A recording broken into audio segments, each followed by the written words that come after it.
I was born on a winter morning that nobody had planned for. The world was already busy doing other things, and I arrived quietly, like a question no one had asked. My mother was barely more than a child herself, working long hours in strangers' houses, wiping tables, changing sheets, returning to a room she could barely afford. My father didn't know I existed, not really. He lived in another city, another life. And so, from the very beginning, I learned what it means to survive on the margins of other people's stories. We lived in a wooden house in Mississippi that leaned slightly to one side, as though tired of holding itself up. My grandmother was the one who kept me alive, and more than that, she taught me to see. She couldn't give me toys or dresses, but she gave me letters, words, and prayers. She sat me on her lap and taught me to read from the Bible before I was 4. Each word became a piece of light in a world that felt endlessly dark. When I read, I wasn't a poor child in a sagging house. I was someone with a key. I would take that key and step outside to preach to the chickens, reading verses as if they were sacred confessions. They never blinked, never turned away. They were my first audience, silent, patient, faithful. I didn't know it then, but those small sermons were shaping the rest of my life. In the stillness of those afternoons, a strange certainty formed inside me. My voice mattered, even if only the wind and the chickens heard it. But innocence has a short season. When my grandmother died, I was sent north to live with my mother. Milwaukee was colder, not just in temperature, but in spirit. The city hummed with noise, but inside the tiny apartment, everything felt quiet in the wrong way. My mother worked too much to notice what lingered in the shadows. There were people in that house who should have protected me, but didn't. At 9 years old, I lost something that no child should ever lose: safety. The memories of those nights blurred over time, not because they faded, but because remembering them too clearly was like swallowing glass. I learned to hide pain behind politeness, to make my face still while my soul screamed for air. Every day, I dressed my wounds in silence. Every night, I prayed that God would see me even if no one else did. When I was 13, the silence broke in the only way it could, through running. I packed a few clothes in a paper bag and left. There was no plan, no destination, just motion. I thought that if I kept walking, maybe I could outpace what had been done to me. I didn't get far. The streets have their own hunger, and they swallowed me quickly. When I was found, I was no longer just a lost child. I was a pregnant girl. At 14, I gave birth to a son who never got to live. The grief that followed was so heavy that it pressed the breath out of me. But inside that silence, something shifted again. I stopped asking why this happened to me and started wondering what I could possibly do with all that pain. When I was sent to live with my father in Nashville, it felt like exile at first. He was strict, precise, unbending. Every mistake had a consequence, every day a schedule. There were no tears allowed in his house, only discipline. He made me read a book a week, write reports, recite passages aloud. I thought he was punishing me. Only later did I understand that he was saving me. Each page I read became another thread stitching my torn edges together. The more I learned, the less I felt like a victim of my story. Knowledge was a language that could rewrite the past. At school, words became my armor. I entered speech contests and read poetry until my throat ached. When I spoke, something electric happened. People listened. They didn't look away. For the first time, my voice didn't echo into emptiness. It returned to me, carried by their silence, their attention, their breath. That was when I realized that the same voice that once trembled in fear could also command a room. When I turned 17, a local beauty pageant opened a new door. I didn't think of myself as beautiful. How could I, after everything? But I entered anyway, because courage had become a habit. I wore a borrowed dress and trembling hope. To my surprise, I won. The prize wasn't a crown I could wear. It was a small job at a local radio station. The first time I sat before a microphone, I felt a strange calm. My heartbeat slowed, my voice steadied. The studio smelled like metal and dust, and I loved it. In that moment, I wasn't a girl from Mississippi. I wasn't a victim. I was a storyteller, and for once, my story was mine to tell. Radio led to television, though the path was jagged and full of people eager to remind me what I wasn't. Too emotional. Too dark. Too different. Every room had someone who tried to make me smaller. But I had learned long ago how to live in small spaces and how to fill them with my voice until they expanded. So I stayed. I made mistakes on live TV, stumbled over words, cried when stories touched me. They said I was unprofessional. Maybe I was. But I also knew something they didn't. Authenticity can't be trained out of a person who has already fought for her truth. Each broadcast was a conversation between the woman I was becoming and the girl I used to be.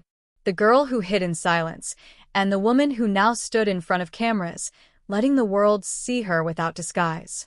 Sometimes, when the lights dimmed and everyone went home, I would sit alone in the studio and whisper to the empty chairs. We made it. Not in the way people measure success, but in the way only survivors understand, by simply still being here, unbroken, unashamed. I didn't yet know what lay ahead. The fame, the fortune, the battles to come. But I knew this much. The voice that once trembled in the dark would never go silent again. When I arrived in Chicago, I didn't have a grand plan.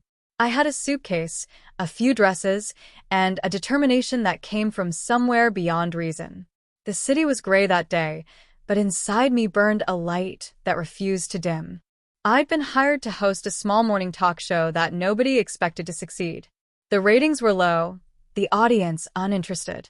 Some people whispered that giving the job to a young Black woman was a mistake. I didn't argue with them. I simply walked into that studio and told the truth. At first, I tried to imitate others, to sound like the hosts I had watched for years. But it felt like wearing someone else's skin. My voice would stumble, my laughter sounded rehearsed, my presence too polished. Then one morning, a woman in the audience cried while telling her story about losing her child. Every instinct told me to comfort her, to hold her hand. The producers gestured frantically from behind the cameras. The show had to move on. But I didn't. I sat beside her, let her speak, let the silence breathe.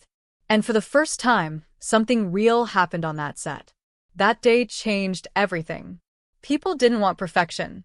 They wanted presence. They wanted to feel less alone. I understood that because I had lived loneliness in every form. From that moment on, the show stopped being about entertainment. It became about connection. As weeks passed, the ratings rose, not because I was clever or polished, but because I was honest. I wasn't afraid to cry, to laugh too loud, to ask questions that others avoided. My pain had made me unafraid of other people's pain. When guests came with their stories of loss, betrayal, hope, I listened not as a host, but as someone who knew what it was to hurt and survive. Soon, the studio filled with letters. Women wrote from kitchens, prisons, small towns, hospitals. They said things like, "You make me feel seen," or, "For the first time, I think I'm not crazy for feeling this way." Their words became a mirror, reflecting what I'd always believed. The moment you tell your truth, you give others permission to do the same. Fame arrived quietly at first, then all at once. The little morning show became the Oprah Winfrey Show, and suddenly I was everywhere, on screens, in magazines, on billboards. People began to call me America's friend. But the more the world celebrated me, the more I understood how fragile that love could be. Fame is a house built on applause, and applause can stop without warning. So, I built something sturdier. I started my own production company, Harpo, which, not by accident, was Oprah spelled backward. It was a way of taking control of my story. I'd spent too many years letting others define who I was. From that moment on, I decided to own every frame, every headline, every mistake. Running a company wasn't easy. There were days when I'd walk into meetings and feel the old doubt rising, that quiet whisper saying, "You don't belong here."